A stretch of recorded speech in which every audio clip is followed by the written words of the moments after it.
Do I have to update my KYC once more?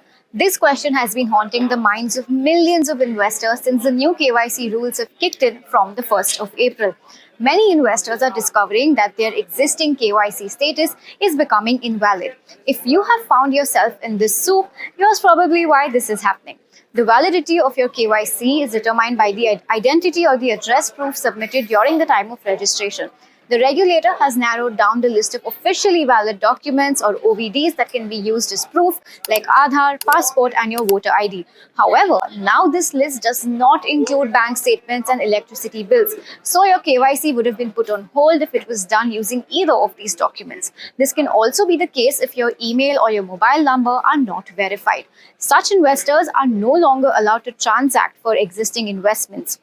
This means that any running SIPs or fresh investments will not go through, nor will you be able to redeem the money. While this is for KYCs that have been put on hold, there's also another category of status which reflects as KYC registered. This has happened because your initial KYC must have been done using non-EVDs, but both your mobile number and email have been validated by the KRA.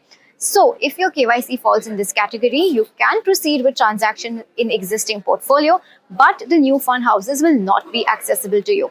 To gain access to all new fund houses, you must secure a KYC validated status by submitting any of the officially valid documents and modification requests with the KRA or mutual fund house.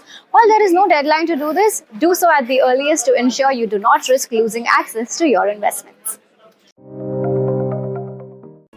If you like this video, then like, share and subscribe to ET Now.